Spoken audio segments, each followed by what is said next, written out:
ഏവർക്കും നമസ്കാരം. ഏവർക്കും അസ്ട്രോളജിക്കൽ ശ്രീരാമജയം ചാനലിലേക്ക് സ്വാഗതം. ഈ വീഡിയോയിലൂടെ ഈ വർഷത്തെ വിഷുഫലത്തെക്കുറിച്ചാണ് നമ്മൾ സംസാരിക്കുന്നത്. ഈ വർഷത്തെ വിഷു സംക്രമത്തെക്കുറിച്ച് നമുക്ക് നോക്കാം.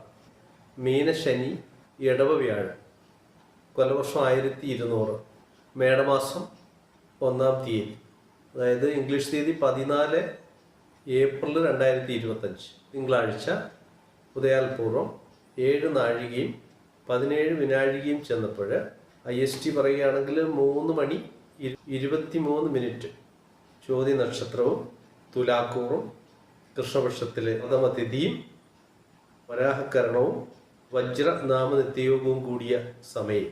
കുംഭം രാശി ഉദിച്ചപ്പോൾ ഭൂമി ഭൂതോദയം കൊണ്ട് മേഷ രവി സംക്രമം. ഈ വർഷത്തെ വിഷുഫലം മുൻ വർഷത്തെ അപേക്ഷിച്ച് അത്ര മോശമായ ഒന്നല്ല. പൊതുവെ ഗുണകരമായിട്ടുള്ള ഒരു വിഷുഫലമാണ് ഈ വർഷത്തെ. വിഷുവിനൊരു പ്രത്യേകതയുണ്ട്. കാരണം വിഷു കഴിഞ്ഞിട്ട് വലിയ കാലതാമസം കൂടാതെ തന്നെ വ്യാഴം മാറുകയാണ്. അത് കഴിഞ്ഞിട്ട് ഉടൻ തന്നെ രാഹുകേതുക്കളും രാശി മാറുന്നുണ്ട്. ശനിയുടെ പകർച്ച ഇപ്പൊ കഴിഞ്ഞിട്ടല്ലേ ഉള്ളൂ. അപ്പൊ ഈ കാലഘട്ടം എന്ന് വെച്ചാൽ വിഷുവിന് തൊട്ട് മുമ്പായിട്ടും വിഷു കഴിഞ്ഞതിന് ശേഷവും പ്രധാന ഗ്രഹങ്ങളുടെയൊക്കെ പകർച്ച സംഭവിക്കുകയാണ്. നമുക്കറിയാം, വ്യാഴം, ശനി, രാഹുകേതുക്കൾ ഇവയാണ് സാധാരണഗതിയിൽ ഗോചരത്തിൽ കൂടുതൽ ഫലങ്ങൾ നൽകുന്നത്. അതുകൊണ്ടാണ് ഇവയുടെ പകർച്ച വരുമ്പോൾ അതിന് വളരെ പ്രാധാന്യത്തോടെ എടുത്ത് അതിൻ്റെ ഫലങ്ങളൊക്കെ ചർച്ച ചെയ്യുന്നു. ഈ വർഷത്തെ വിഷുഫലത്തിൻ്റെ പ്രത്യേകത, വ്യാവസായിക മേഖലകളിൽ പ്രവർത്തിക്കുന്നവർക്ക് വളരെ ഉയർച്ച ഉണ്ടാകുന്ന ഒരു വിഷുഫലമാണ്. അതുപോലെ വിദ്യാർത്ഥികളെ സംബന്ധിച്ചിടത്തോളം പരീക്ഷാ വിജയത്തിനും വിദ്യയുടെ ഉയർച്ചയ്ക്കും പറ്റിയ വിഷുഫലമാണിത്. ഈ കാർഷിക മേഖലയെക്കുറിച്ച് പറയുകയാണെങ്കിൽ വടക്ക് ദിക്കില് കൃഷിയുടെ പുരോഗതി അല്പം കുറഞ്ഞിരിക്കും. പക്ഷെ അതിനെ അപേക്ഷിച്ച് തെക്ക് ദിക്കില് കൃഷിയുടെ പ്രാധാന്യം വർദ്ധിച്ചിരിക്കും. അല്ലെങ്കിൽ കൃഷിയിൽ നിന്നും നല്ല ലാഭമൊക്കെ ഉണ്ടാക്കാവുന്ന സാഹചര്യമാണ് ഈ വിഷുഫലം കൊണ്ട് ഉണ്ടാകുന്നത്. പൊതുവെ പറയുകയാണെങ്കിൽ ഈ വർഷത്തെ വിഷുഫലം 12 രാശികളുള്ളതിൽ ഏറെക്കുറെ രാശികൾക്ക് അല്ലെങ്കിൽ ഭൂരിപക്ഷം രാശികൾക്കും ഗുണഫലം നൽകുന്ന ഒന്നാണ്. അതിൽ ആദ്യം നമുക്ക് മേടൻ രാശി നോക്കാം. മേടൻ രാശി അല്ലെങ്കിൽ മേടക്കൂർ ശ്രദ്ധിക്കാം. മേടക്കൂറിൽ അശ്വതിയുണ്ട്, ഭരണിയുണ്ട്, കാർത്തികയുടെ അവസാന പാദമുണ്ട്. അപ്പൊ ഈ മേടക്കൂറിലെ ഇപ്പോഴത്തെ അവസ്ഥ, മേടൻ രാശിയുടെ ഇപ്പോഴത്തെ അവസ്ഥ എന്ന് പറഞ്ഞാൽ 2-ൽ വ്യാഴമുള്ള കാലഘട്ടമാണ്. ഈ വ്യാഴം ഇപ്പൊ താമസിയാതെ അടുത്ത മാസം 14-ാം തീയതിയൊക്കെ ആകുമ്പോഴത്തേക്ക് വ്യാഴം 3-ലേക്ക് മാറും. അതുപോലെ തന്നെ ശനി ഇപ്പൊ 12-ൽ വന്ന് ദോഷം ഉണ്ടാക്കുന്നുണ്ട്. പിന്നെ രാഹുകേതുക്കള് ഇപ്പോ 12-ൽ നിൽക്കുന്ന രാഹു 11-ലേക്ക് പോകും. 6-ൽ നിൽക്കുന്ന കേതു 5-ലേക്ക് വരും. അപ്പൊ ഈ രാശിക്കാരുടെ ഈ വിഷുഫലം ശ്രദ്ധിച്ചാൽ വിദ്യാർത്ഥികളായിട്ടുള്ളവർക്ക് വളരെ അനുകൂല കാലഘട്ടമാണിത്. തൊഴിൽ മേഖലയിലുള്ളവർക്ക് ഗുണമുണ്ടാകും. പുതുതായിട്ട് ഭൂമി വാങ്ങാനോ അല്ലെങ്കിൽ കെട്ടിടം പണിയാനോ ഒക്കെ ഉദ്ദേശമുള്ളവർക്ക് അത് നടക്കും. കാർഷിക മേഖലയിലുള്ളവർക്ക് ഗുണമാണ്. ഇനി ആരെങ്കിലും വിദേശത്തേക്ക് യാത്ര പോകാൻ നനച്ചിരുന്നിട്ട് നടക്കാതിരിക്കുകയാണെന്നുണ്ടെങ്കിൽ അങ്ങനെയുള്ളവർക്ക് ഇത് വിദേശയാത്ര വേഗത്തിൽ സാധ്യമാകുന്ന ഒരു സാഹചര്യം ഉണ്ടാക്കിത്തരും. വാഹനങ്ങൾ വാങ്ങാൻ വിചാരിച്ചിരിക്കുകയാണെങ്കിൽ അത് സാധിക്കുന്നതാണ്. എങ്കിലും ചെറിയ ചെറിയ പ്രശ്നങ്ങളൊക്കെ ഉണ്ടാകാനുള്ള സാധ്യത ഈ കൂറുകാർക്കുണ്ട്.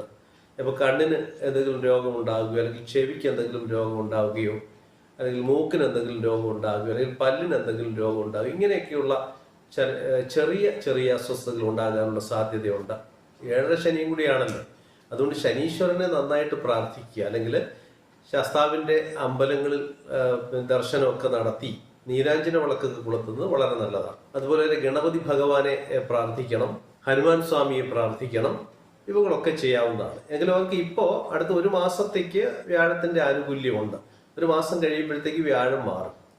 ആ സാഹചര്യത്തിൽ അവര് മഹാവിഷ്ണുവിന്റെ ക്ഷേത്രത്തിലോ അല്ലെങ്കിൽ മഹാവിഷ്ണുവിന്റെ അവതാരമൂർത്തികളുടെ ക്ഷേത്രത്തിലോ ഒക്കെ ദർശനം നടത്തി നമുക്ക് കഴിയുന്ന തരത്തിലുള്ള വഴിപാടുകളൊക്കെ ചെയ്ത് ഈശ്വരാധീനം വരുത്താവുന്നതാണ്. അടുത്ത ഇടവക്കൂറാണ്. ഇടവക്കൂറിലെ നക്ഷത്രങ്ങൾ ഏതൊക്കെയാണെന്ന് നമുക്കറിയാം. കാർത്തികയുടെ അവസാനത്തെ 3 പാദം, പിന്നെ രോഹിണിയുണ്ട്, മകയിരത്തിന്റെ ആദ്യത്തെ 2 പാദമുണ്ട്. പിന്നെ ഇടവത്തിന്റെ 11-ല് ഇപ്പൊ ശനി വന്നിട്ടുണ്ട്. 11 നിൽക്കുന്ന രാഹു നേരെ 10ലേക്കും 5 നിൽക്കുന്ന കേതു നേരെ 4ലേക്കും പകരും. അങ്ങനെ ഇരിക്കുന്ന ആ ഗ്രഹസ്ഥിതി കൊണ്ട് ഈ വിഷുഫലം എങ്ങനെയാണെന്ന് പരിശോധിക്കാം. ഈ കൂറുകാർക്ക് വളരെ അനുകൂലമായ ഒരു ഫലമാണ് അടുത്ത ഒരു വർഷക്കാലം കൊണ്ട് ഉണ്ടാകാൻ സാധ്യതയുള്ളത്. ഇവർക്ക് സാമ്പത്തികമായിട്ട് നല്ല ഉയർച്ച ഈ ഒരു വർഷക്കാലത്തിനിടയ്ക്ക് ഉണ്ടാകും. പിന്നെ കുടുംബത്തിൽ സമാധാന അന്തരീക്ഷം കിട്ടും. അതുപോലെ തന്നെ മംഗളകർമ്മങ്ങൾ കുടുംബത്തിൽ നടക്കാനുള്ള സാധ്യതയുണ്ട്. പിന്നെ പുതിയ വസ്ത്രങ്ങളും ആഭരണങ്ങളും രത്നങ്ങളും വിശിഷ്ട വസ്തുക്കളും ഒക്കെ വാങ്ങാനുള്ള ഒരു യോഗവും ഇവർക്കുണ്ട്. പിന്നെ സ്വന്തമായിട്ട് വാഹനം ലഭിക്കാൻ യോഗം കാണുന്നു. പുതിയ വീടുകൾ നിർമ്മിക്കുകയോ അല്ലെങ്കിൽ പഴയ വീടിന് നവീകരണ പ്രവർത്തനങ്ങൾ നടത്തുവാനോ പറ്റിയ സാഹചര്യമാണ്.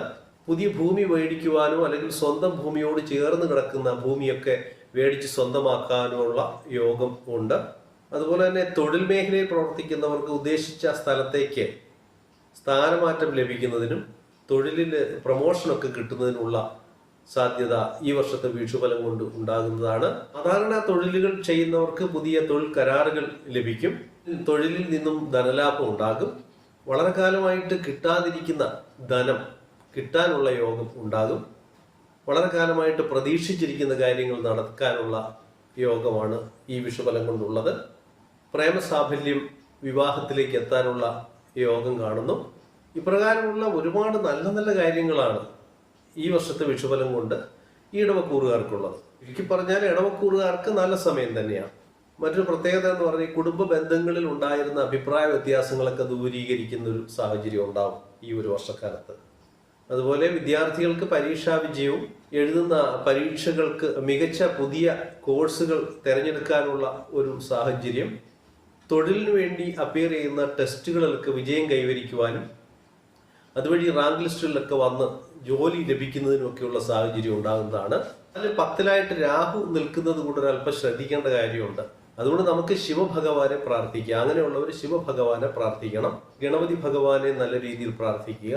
മാസത്തിൽ 1 എന്ന ക്രമത്തിൽ ക്ഷേത്രത്തിൽ ഗണപതി ഹോമം നടത്തുന്നത് ഉത്തമമാണ്. അതുപോലെ നമശിവായ മന്ത്രങ്ങള്, ഗണപതിയുടെ മന്ത്രങ്ങള് ഇവയൊക്കെ ജപിക്കാം. വ്യാഴത്തിന്റെ സ്ഥിതി കൊണ്ട് ഇവർക്ക് സാമ്പത്തിക നേട്ടം ഉണ്ടാകും. അതുകൊണ്ട് തന്നെ നാരായണ മന്ത്രങ്ങൾ ജപിക്കുന്നത് ഉത്തമമാണ്. അടുത്ത നമുക്ക് മിഥുനക്കൂറിലേക്ക് പോകാം. മിഥുനക്കൂറിൽ എന്ന് പറയുമ്പോഴത്തേക്ക് മകയിരത്തിന്റെ അവസാനത്തെ 2 പാദങ്ങളും തിരുവാതിരയും പുണർദത്തിന്റെ ആദ്യത്തെ 3 പാദങ്ങളുമാണ്. അപ്പൊ ഈ മിഥുനം കൂറുകാർക്ക് ഇപ്പൊ 12 നിൽക്കുന്ന വ്യാഴം ജന്മത്തിലേക്ക് വരും. അതുപോലെ ഇവർ കണ്ടക ശനി ആരംഭിച്ചിട്ടുണ്ട്. കാരണം 10ൽ ശനിയുണ്ട്. പിന്നെ രാഹു കേതുക്കളുടെ സ്ഥിതിയാണ്. 10ൽ നിൽക്കുന്ന രാഹു ഇപ്പോൾ 9ലേക്കും 4ൽ നിൽക്കുന്ന രാഹു ഇപ്പോൾ 3ലേക്കും കയറി വരും.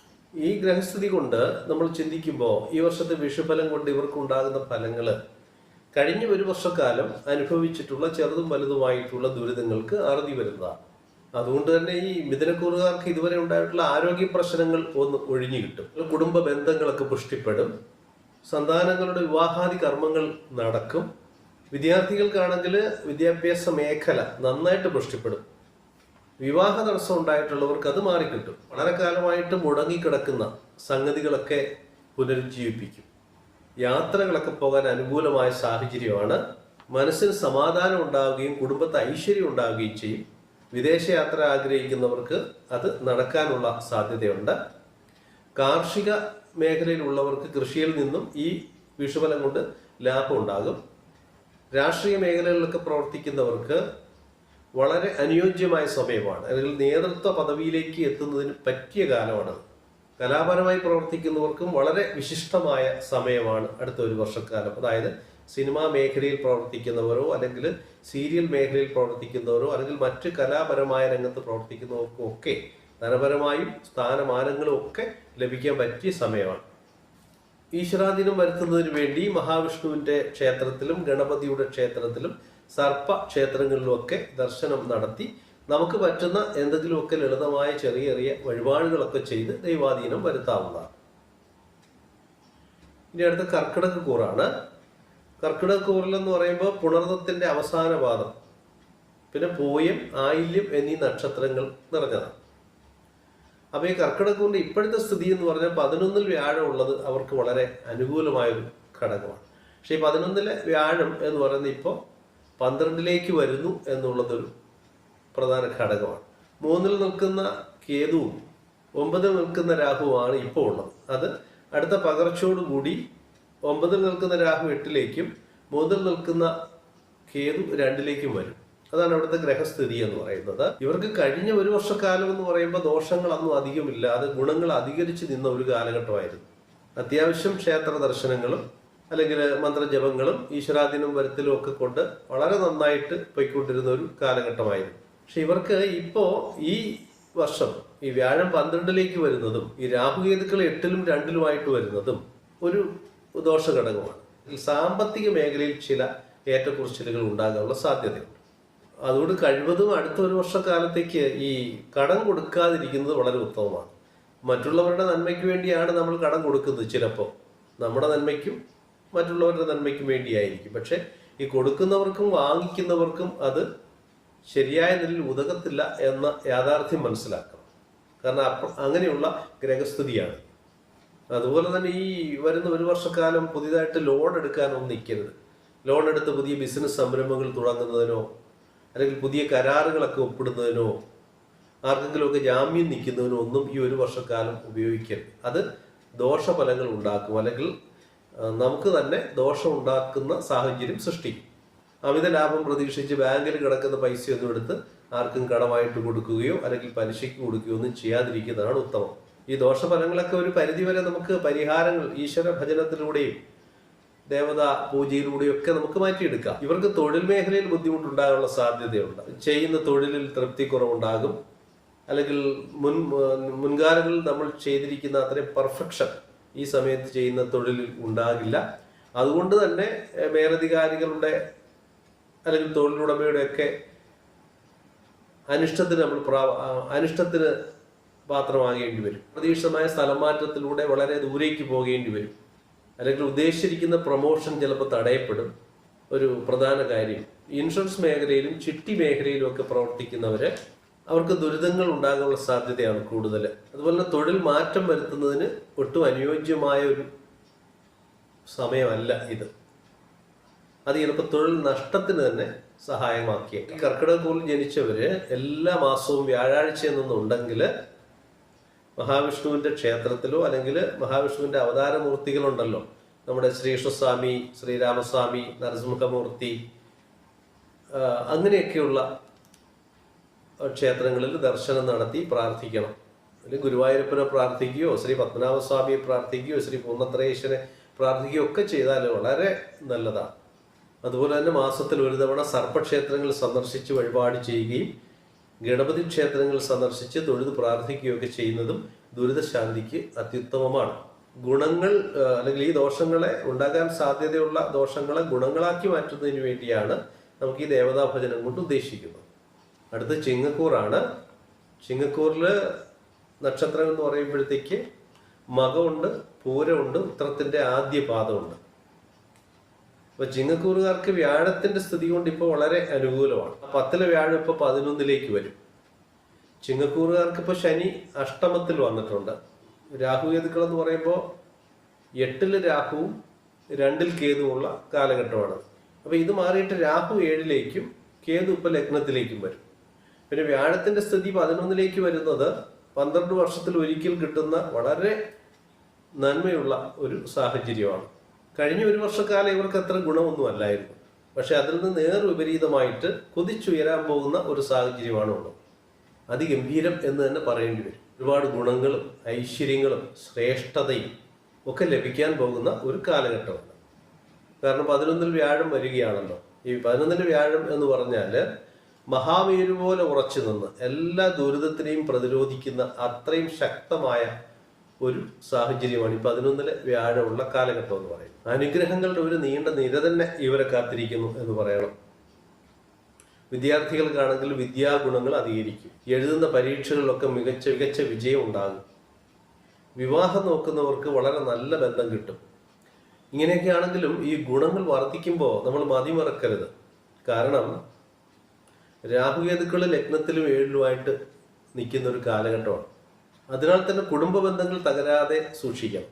പിന്നെ അതുപോലെ തന്നെ സന്താനങ്ങൾക്ക് രോഗാദി അനുഭവങ്ങൾ ഉണ്ടാകാനുള്ള സാധ്യത, ദാമ്പത്യ കലഹങ്ങൾ, ചർമ്മരോഗങ്ങൾ ഇവയൊക്കെ ഈ രാഹുകേതുക്കളുടെ സ്ഥിതി കൊണ്ടുണ്ടാകാം. അതുകൊണ്ട് സർപ്പദൈവങ്ങളെയും ഗണപതിയെയും മഹാദേവനെയും നന്നായിട്ട് പ്രാർത്ഥിച്ചു കൊള്ളണം. ഇവർക്ക് ഈ ശ്വാസകോശ സംബന്ധമായ രോഗങ്ങളോ അല്ലെങ്കിൽ കൈകാൽ കഴപ്പ് തുടങ്ങിയവയൊക്കെ ഉണ്ടാകാനുള്ള സാധ്യതയുണ്ട്. കാരണം ഈ രാഹുകേതുക്കൾ ലഗ്നത്തിൽ ഏഴുമായിട്ട് നിൽക്കുന്നതാണ്. അടുത്ത കന്നിക്കൂറാണ്. കന്നിക്കൂർ എന്ന് പറയുമ്പോൾ ഉത്രത്തിന്റെ അവസാനത്തെ 3 പാദവും അത്തവും ചിത്തിരയുടെ ആദ്യ 2 പാദം കൂടി ചേരുന്നതാണ്. നിലവിലെ 9 വ്യാഴം എന്ന് പറയുന്നത് 10 വരും. അതുപോലെ തന്നെ അവർക്ക് ഇപ്പോൾ ലഗ്നത്തിൽ നിൽക്കുന്ന കേതു 12 മാറും അടുത്ത പകർച്ച വരുമ്പോൾ. അത് അടുത്ത മാസം 18-ാം തീയതിയൊക്കെ ആകുമ്പോഴത്തേക്ക്. അതോടൊപ്പം 7 നിൽക്കുന്ന രാഹു 6 മാറും. ഒന്ന് സൂക്ഷ്മമായി പറയുകയാണെങ്കിൽ രാഹുകേതുക്കളുടെ മാറ്റം ഈ രാശിക്കാർക്ക് ആനുകൂല്യം തരുന്നത് തന്നെയാണ്. നിരന്തരമായി അലട്ടിക്കൊണ്ടിരിക്കുന്ന രോഗങ്ങൾ മാറാനുള്ള സാഹചര്യം ഉണ്ടാകും. ശിഥിലമായ ബന്ധങ്ങൾ കൂടിച്ചേരാനുള്ള സാഹചര്യം ഉണ്ടാവും.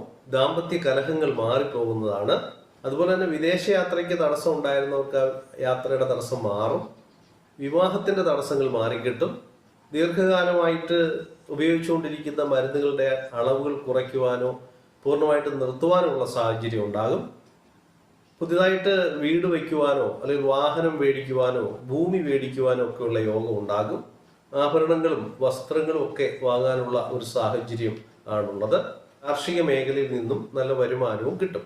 ഈ 9-ൽ നിൽക്കുന്ന വ്യാഴത്തിന്റെ അത്രയും നല്ലതല്ല 10-ലെ വ്യാഴം എന്ന് പറയുന്നത്. അതുകൊണ്ട് തന്നെ തീർച്ചയായിട്ടും വൈഷ്ണവ ഭജനം ആവശ്യമാണ്. അത് മഹാവിഷ്ണുവിന്റെ ക്ഷേത്ര ദർശനം, അല്ലെങ്കിൽ മഹാവിഷ്ണുവിന്റെ അവതാരമൂർത്തികളുടെ ക്ഷേത്ര ദർശനം, അല്ലെങ്കിൽ വൈഷ്ണവ മന്ത്രങ്ങൾ, അല്ലെങ്കിൽ നാരായണ മന്ത്രങ്ങൾ ഇവയൊക്കെ ജപിക്കല് ഇപ്രകാരം ചെയ്യുകയാണെങ്കിൽ ആ ദോഷങ്ങളും ദുരിതങ്ങളും അതോടെ മാറിക്കോളും. വിദ്യാർത്ഥികളുടെ കാര്യം നോക്കുകയാണെങ്കിൽ കഴിഞ്ഞ ഒരു വർഷത്തെ കാലത്തെ അപേക്ഷിച്ച് കുറച്ച് നല്ല ഗുണങ്ങളുണ്ടാകും. വിദ്യാർത്ഥികൾ എല്ലാ ദിവസവും മനസ്സുകൊണ്ടേ ഈ ഗുരുവായൂരപ്പനെയും ശ്രീ പത്മനാഭസ്വാമിയെയും ശ്രീ പൂർണ്ണത്രയീശനെയും ഒക്കെ മനസ്സുകൊണ്ട് ദിവസവും ധ്യാനിച്ച് പ്രാർത്ഥിക്കുന്നത് വളരെ ഉത്തമമായ ഫലങ്ങൾ ഉണ്ടാക്കി കൊടുക്കുന്നതാണ്. അടുത്ത തുലാക്കൂറാണ്. തുലാക്കൂറിൽ ചിത്തിരയുടെ അവസാനത്തെ 2 പാദങ്ങളും ചോതിയും വിശാഖത്തിന്റെ ആദ്യത്തെ 3 പാദങ്ങളും. ഇവർക്ക് നിലവിൽ അഷ്ടമ വ്യാഴമാണ്. പക്ഷെ അത് അടുത്ത പകർച്ചയോടുകൂടി 9 വരും. അത് വളരെ ഭാഗ്യാനുഭവങ്ങൾ നൽകുന്ന ഒന്നാണ്. ഇവർക്കിപ്പോൾ 6 ശനി പകർന്നു കഴിഞ്ഞല്ലോ. 6 നിൽക്കുന്ന രാഹു ഇപ്പോൾ 5 വരും. അതുപോലെ തന്നെ 12 നിൽക്കുന്ന കേതു 11 വരും. ചുരുക്കി പറഞ്ഞാൽ ഇവർക്ക് 85% അനുകൂല ഫലങ്ങൾ തന്നെയാണ് ഈ വിഷുഫലം കൊണ്ട് ഉണ്ടാകുന്നത്. സാമ്പത്തിക മേഖലയിലായിരിക്കും ഇവർക്ക് വൻ ഉയർച്ച ഉണ്ടാകുക. കുടുംബത്തിൽ മംഗളകർമ്മങ്ങൾ നടക്കാനുള്ള സാധ്യതയുണ്ട്. അതുപോലെ തന്നെ കുടുംബത്തിൽ സന്താനങ്ങളുടെ ജനനം ഉണ്ടാകും. സന്താനങ്ങൾക്ക് ഉയർച്ചയുണ്ടാകും. ഏതായാലും കഴിഞ്ഞ കുറേ കാലങ്ങളായിട്ട് അനുഭവിച്ചുകൊണ്ടിരിക്കുന്ന മാനസികതയ്ക്ക് ഒരു വിരാമം തന്നെ ഉണ്ടാകും എന്നുള്ളതാണ് ഇതിന്റെ പ്രത്യേകത. സന്തോഷങ്ങൾ ഇങ്ങനെ വരിവരിയായിട്ട് വന്നെത്താനുള്ള സാഹചര്യമുണ്ട്. 5-ലെ രാഹുവിനെ നമ്മൾ ശ്രദ്ധിക്കണം. കാരണം അനാവശ്യമായിട്ടുള്ള പ്രശ്നങ്ങൾ അല്ലെങ്കിൽ മാനസിക വ്യതകൾ അതുണ്ടാക്കും. അതുകൊണ്ട് തന്നെ മനഃപൂർവ്വം നമ്മൾ അറിഞ്ഞോ അറിയാതെയോ പ്രശ്നങ്ങളിൽ ചെന്ന് ചാടാതെ നോക്കണം. ഈ മനോവിഷമം ഉണ്ടാക്കുന്ന ഒരു ഘടകമാണ് 5-ലെ രാഹു എന്ന് പറയുന്നത്. ഒരു കാര്യവുമില്ലാതെ വെറുതെ സങ്കടപ്പെടുക. അതുകൊണ്ട് തന്നെ ഈശ്വര ഭജനം നന്നായിട്ട് ചെയ്യുക. അതായത് സർപ്പപ്രീതി അതുപോലെ തന്നെ ഗണപതി പ്രീതി ഇത് രണ്ടും വളരെ ഉത്തമമായിട്ട് ആചരിച്ചാൽ ആ ദുരിതം മാറിക്കിട്ടും. അതുപോലെ തന്നെ സന്താനങ്ങളുടെ നന്മയ്ക്കും ശ്രേയസ്സിനും കുടുംബ ഐക്യത്തിനും ഒക്കെ വേണ്ടി നമുക്ക് മണ്ണാറശാല അല്ലെങ്കിൽ വെട്ടിക്കോട് അല്ലെങ്കിൽ പാമ്പുമേൽക്കാവ് അല്ലെങ്കിൽ ആമയുടെ തുടങ്ങിയ സർപ്പക്ഷേത്രങ്ങളിൽ ഇടയ്ക്കിടയ്ക്ക് ദർശനം നടത്തി പ്രാർത്ഥിക്കുന്നത് ഉത്തമമാണ്. 9 വ്യാഴം വരുന്നത് വളരെ നല്ലതാണ്. 12 വർഷത്തിലൊരിക്കൽ കിട്ടുന്ന ഒരു ഭാഗ്യമാണ്. അതുകൊണ്ടൊരു ഭാഗ്യാനുഭവങ്ങൾ ധാരാളം തരും. ധനാഗമനം തീർച്ചയായിട്ടും ഉണ്ടാകും. അഭീഷ്ടങ്ങളൊക്കെ സാധിക്കും. അതുകൊണ്ട് തന്നെ വിഷ്ണുഭജനം കൂടി നടത്തിയാൽ അത്യുത്തമമാണെന്നാണ് അറിയേണ്ടത്. അടുത്ത വൃശ്ചികം രാശിയാണ്. ഇപ്പൊ വൃശ്ചികക്കൂറിലെ നക്ഷത്രങ്ങൾ എന്ന് പറഞ്ഞാൽ വിശാഖത്തിന്റെ അവസാനത്തെ ഒരു പാദം, അതുപോലെ അനിഴം, കേട്ട എന്ന് പറയുന്ന നക്ഷത്രങ്ങൾ അടങ്ങിയതാണ്. അപ്പൊ ഇതിന്റെ ഗ്രഹസ്ഥിതി എന്ന് പറഞ്ഞാല് ഇപ്പോ വൃശ്ചികക്കൂറിന് 7-ൽ വ്യാഴമുണ്ട്. അതൊരു അനുകൂല ഘടകമാണ്. പക്ഷെ അത് അടുത്ത മാസം അത് അഷ്ടമത്തിലേക്ക് പകരും. ഇപ്പോ ശനി 5 എത്തിയിട്ടുണ്ട്. അപ്പൊ കണ്ടകശനി എന്ന ദോഷം അവിടെ ഒഴിഞ്ഞു. പിന്നെ രാഹുകേതുക്കളാണ്. 11-ൽ നിൽക്കുന്ന കേതു ഇപ്പൊ 10 പോകും. അതുപോലെ തന്നെ 5-ൽ നിന്ന രാഹു ഇപ്പോ 4 വരും. അതുകൊണ്ട് വൃശ്ചികക്കൂറുകാർ മാസത്തിൽ ഒരിക്കൽ ശ്രീകൃഷ്ണസ്വാമിയുടെ ക്ഷേത്രത്തിൽ പോയിട്ട് തൊഴുത് പ്രാർത്ഥിക്കുന്നത് ഉത്തമമാണ്. പിന്നെ 10ലേക്ക് കേതുവിന്റെ ഒരു മാറ്റം, അത് ഈ കേതു എന്ന് പറയുമ്പോൾ നമുക്കറിയാം ഒരു കാരണവും കൂടാതെ പ്രശ്നങ്ങൾ ഉണ്ടാക്കുന്ന ഒരു ഗ്രഹമാണ്. അപ്പോൾ 10 എന്ന് പറയുന്നത് തൊഴിൽ സ്ഥാനം ആയതുകൊണ്ട് തൊഴിൽ മേഖലയിൽ അപ്രതീക്ഷിതമായ തടസ്സങ്ങൾ അല്ലെങ്കിൽ അനാവശ്യമായിട്ടുള്ള ദുരിതങ്ങൾ അവിടെ സൃഷ്ടിക്കപ്പെടും. എന്ന് പറയുമ്പോൾ നമ്മൾ നേരത്തെ പറഞ്ഞതുപോലെ തൊഴിൽ ചെയ്യുമ്പോൾ അതിന് പെർഫെക്ഷൻ ഇല്ലാതിരിക്കുക, നമുക്ക് തന്നെ ആത്മസംതൃപ്തി ഇല്ലാതിരിക്കുക, മേലധികാരികളിൽ നിന്നോ അല്ലെങ്കിൽ തൊഴിൽ ഉടമകളിൽ നിന്നോ ഒക്കെ അനാവശ്യമായിട്ട് കുറ്റപ്പെടുത്തലുകളൊക്കെ കേൾക്കേണ്ടി വരിക, ഇതൊക്കെയാണ് അതിൻ്റെ ഒരു സാധ്യത എന്ന് പറയുന്നത്. അതുപോലെ തന്നെ നമ്മുടെ മേൽക്കോയ്മ തൊഴിലിടങ്ങളിലാണെങ്കിലും ഗൃഹത്തിങ്കിലാണെങ്കിലും ചോദ്യം ചെയ്യപ്പെടും. അതുകൊണ്ട് ഈ ഞായറാഴ്ച ദിവസങ്ങളിൽ മഹാദേവന്റെ അമ്പലത്തിൽ പോയിട്ട് തൊഴുത് പ്രാർത്ഥിക്കണം. അതുപോലെ തന്നെ ഓം നമശിവായ മന്ത്രങ്ങൾ, ഓം നമോ നാരായണ മന്ത്രങ്ങൾ എത്ര തവണ വേണമെങ്കിലും ജപിക്കാം. 108 അല്ല, 108 എന്ന് പറഞ്ഞൊരു ചെറിയ സംഖ്യയാണ്. എത്ര തവണ വേണമെങ്കിലും നമുക്ക് പറ്റുന്ന അത്ര ജപിച്ച് പവർ കൂട്ടാവുന്നതാണ്. അപ്പൊ ഈ രാശിക്കാരെ ഈ കുടുംബാംഗങ്ങൾക്കൊപ്പം എല്ലാവരും ഒരുമിച്ച് സർപ്പക്ഷേത്രത്തിൽ പോയിട്ട് തൊഴുത് പ്രാർത്ഥിക്കുന്നതും വളരെ നല്ലതാണ്. അതോടൊപ്പം തന്നെ ഈ സർപ്പരൂപവും മുട്ടയും ഒക്കെ മേടിച്ച് സമർപ്പിക്കുക, അല്ലെങ്കിൽ ചിത്രകൂടം സമർപ്പിക്കുക, ഇത്തരം വഴിപാടുകളും കൂടി ചെയ്താൽ ആ ദുരിതങ്ങൾ പൂർണ്ണമായിട്ട് ഒഴിയും. ഇവർക്കിനി അടുത്ത ഒരു വർഷക്കാലത്തേക്ക് തൊഴിൽ മാറ്റം ഉത്തമമല്ല. ഒരുപക്ഷെ ആ മാറ്റം തൊഴിൽ നഷ്ടത്തിന് സാധ്യമായേക്കാം. അതുപോലെ തന്നെ പുതിയതായിട്ട് ഉടമ്പടികൾ ചമയ്ക്കാതിരിക്കുക, ആർക്കും ജാമ്യം നിൽക്കാതിരിക്കുക, പൈസ കടം കൊടുക്കാതിരിക്കുക. അതുപോലെ തന്നെ ഈ രാഷ്ട്രീയ മേഖലയിൽ പ്രവർത്തിക്കുന്നവരും വളരെ ശ്രദ്ധിക്കണം. കാരണം വാക്കുകൾ ചിലപ്പോൾ കൈവിട്ടു പോകാനും അതുവഴി അപവാദങ്ങളോ അല്ലെങ്കിൽ അപ്രതീക്ഷിതമായിട്ടുള്ള ഒരു സ്ഥാന മാറ്റം അല്ലെങ്കിൽ മാനഹാനിയൊക്കെ ഉണ്ടാകാനുള്ള സാധ്യതയുള്ള സമയമാണ്. അടുത്ത ധനുക്കൂറാണ്. ധനുക്കൂർ എന്ന് പറയുമ്പോൾ അവിടെ മൂലം, പൂരാടം, ഉത്രാടത്തിന്റെ ആദ്യ പാദം ഇവയാണ്. ധനുക്കൂറിന് ഇപ്പോൾ ശനി 4 നിൽക്കുന്നതുകൊണ്ട് കണ്ടകശനിയാണ്. പക്ഷെ 6 വ്യാഴം, അതിപ്പോ അടുത്ത മാസം 7ലേക്ക് വരും. അത് വളരെ നല്ല ഒരു കാര്യമാണ്. അതുപോലെ തന്നെ 10 കേതുവും 4 രാഹുവും നിൽപ്പുണ്ട്. അപ്പൊ 10 കേതു ഇപ്പോൾ 9ലേക്കും 4 കേതു ഇപ്പോൾ 3ലേക്കും വരും. പക്ഷേ ശരിക്കും ഈ ധനുക്കൂറുകാർക്ക് ഇപ്പൊ കണ്ടശനി ഉണ്ടെങ്കിലും 7 വ്യാഴം വളരെ സംരക്ഷകനാണ്. അതിന് പ്രത്യേകത എന്ന് പറയുമ്പോൾ മിഥുനൻ രാശി നിന്നുകൊണ്ട് സ്വക്ഷേത്രത്തിലോട്ട് നോക്കുകയാണല്ലോ. അപ്പൊ അവിടെ തന്നെ ഒരു ഗജകേശ്വരി യോഗത്തിന്റെ ഒരു എഫക്റ്റ് അവർക്ക് കിട്ടും. വിദ്യാഭ്യാസ മേഖലയിലുള്ളവർക്ക് വളരെ ഗുണകരമായ സാഹചര്യമാണത്.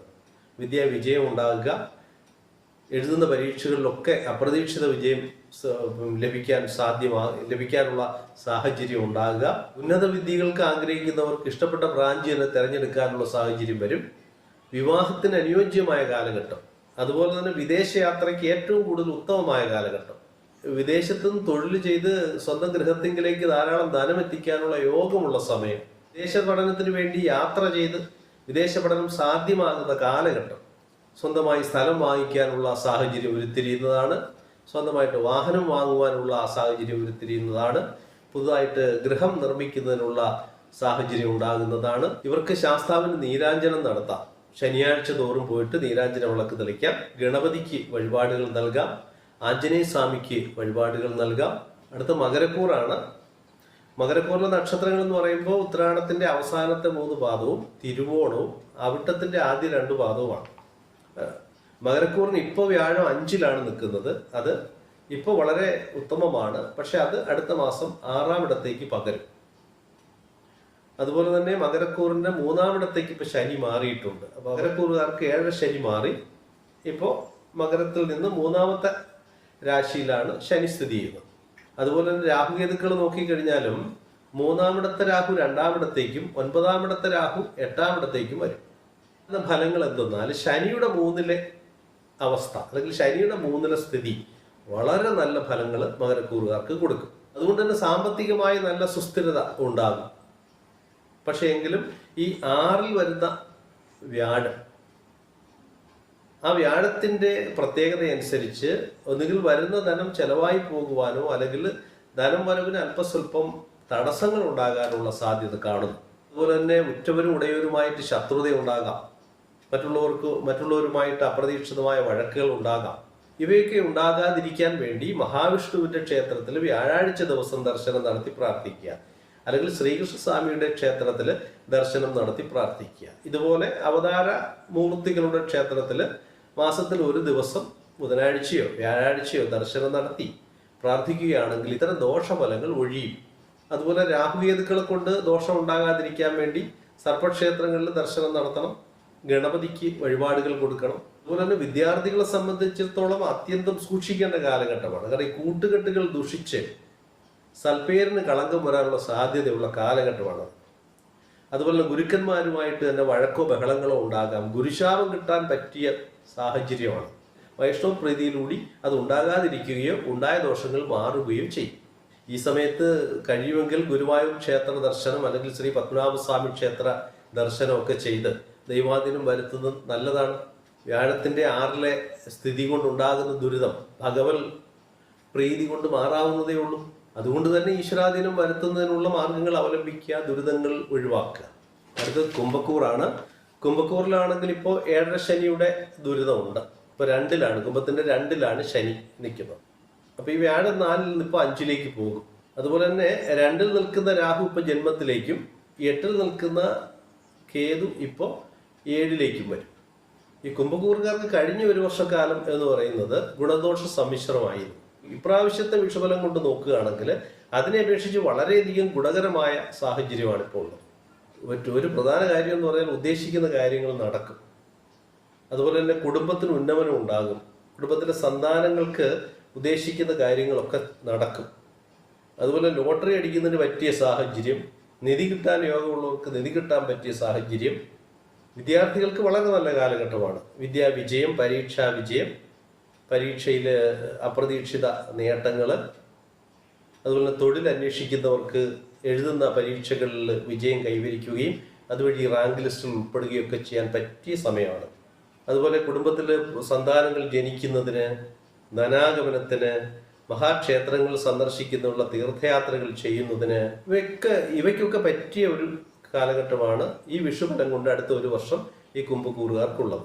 ഈ രാഹുകേതുക്കളുടെ സ്ഥിതി കൊണ്ടൊരു അല്പ തടസ്സങ്ങൾ നേരിട്ടേക്കാം. അതിന് പരിഹാരമായിട്ട് ഇപ്പോൾ സർപ്പപ്രീതി നടത്തുക, ഗണപതി ക്ഷേത്രത്തിൽ യഥാശക്തി വഴിപാടുകളൊക്കെ ചെയ്ത് പ്രീതി വരുത്തുക. ഇങ്ങനെയൊക്കെ ചെയ്യുമ്പോൾ ആ തടസ്സങ്ങളങ്ങ് മാറും. പിന്നെ 2ൽ ശനിയല്ലേ, അപ്പോൾ അതുകൊണ്ട് ശാസ്താവിന് നീരാഞ്ജന വിളക്കൊക്കെ തെളിച്ച് ഒന്ന് അനുകൂലമാക്കാനുള്ള പ്രവൃത്തിയും കൂടെ ചെയ്താൽ.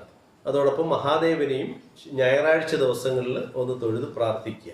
അപ്പം ദുരിതങ്ങൾ പൂർണ്ണമായിട്ട് ഒഴിഞ്ഞു മാറിക്കോളും. അടുത്ത മീനൻ രാശിയാണ്. മീനൻ രാശിയിൽ പൂരിട്ടാതിയുടെ അവസാന പാദവും ഉത്രട്ടാതിയും രേവതിയുമാണ്.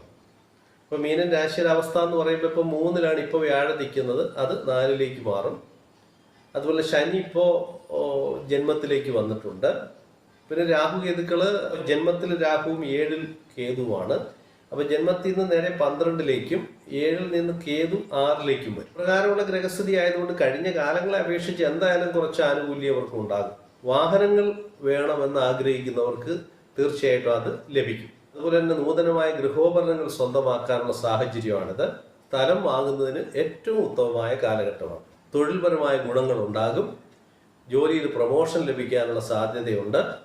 ഇഷ്ടപ്പെട്ട സ്ഥലത്തേക്കോ അല്ലെങ്കിൽ വീടിനടുത്തേക്കോ സ്ഥലം മാറ്റം ലഭിക്കാനുള്ള സാധ്യതയുണ്ട്. പ്രൊമോഷനൊക്കെ തടയപ്പെട്ടിരുന്നവർക്ക് ഇപ്രാവശ്യം അത് ഈ വിഷുഫലം കൊണ്ട് ഇത് ലഭിക്കാൻ സാധ്യതയുണ്ട്. അതുപോലെ ക്ഷേത്രങ്ങളുടെ നിർമ്മാണ പ്രവർത്തനങ്ങളിലോ അല്ലെങ്കിൽ ആചാരപരമായ കാര്യങ്ങളിലോ ഒക്കെ ചേർന്ന് പ്രവർത്തിക്കാനുള്ള ഒരു സാഹചര്യം ഉരുത്തിരിയും. അപ്പം തന്നെ ENT സംബന്ധമായ രോഗങ്ങൾ, കണ്ണ്, ചെവി, മൂക്ക്, പല്ല്, തല, ഇവിടങ്ങളിലൊക്കെ എന്തെങ്കിലുമൊക്കെ ചെറിയ രോഗാനുഭവങ്ങൾ ഉണ്ടാകാനുള്ള സാധ്യതയുണ്ട്. 12ൽ രാഹുവാണല്ലോ, അതുകൊണ്ട് തീർച്ചയായിട്ടും സർപ്പപ്രീതി വരുത്തണം. അതുപോലെ തന്നെ 6ൽ കേതു നിൽക്കുകയാണ്, അതുകൊണ്ട് ഗണപതിയെ അത്യാവശ്യം തൊഴുത് പ്രാർത്ഥിക്കണം. ജന്മത്തിലെ ശനിക്ക് നീരാഞ്ജന വിളക്ക് നൽകി പ്രാർത്ഥിക്കുക.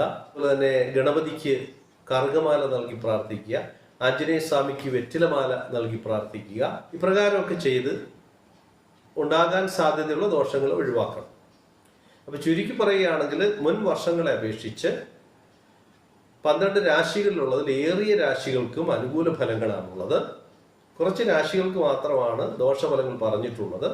ആ ദോഷഫലങ്ങൾ അപ്പാടെ ഒഴിവാക്കുന്നതിന് വേണ്ടിയുള്ള ക്ഷേത്ര ദർശനവും പൂജാവിധികളും മന്ത്രജപങ്ങളും ഒക്കെ പറഞ്ഞിട്ടുണ്ട്. ഇപ്രകാരമൊക്കെ അനുവർത്തിച്ച് ഈ അടുത്ത ഒരു വർഷത്തെ വിഷുഫലം നമുക്ക് അനുകൂലമാക്കി മാറ്റാൻ ഈശ്വരൻ സഹായിക്കട്ടെ എന്ന് പ്രാർത്ഥിച്ചുകൊണ്ട് ഈ വീഡിയോ ഇവിടെ പൂർണ്ണമാകുന്നു.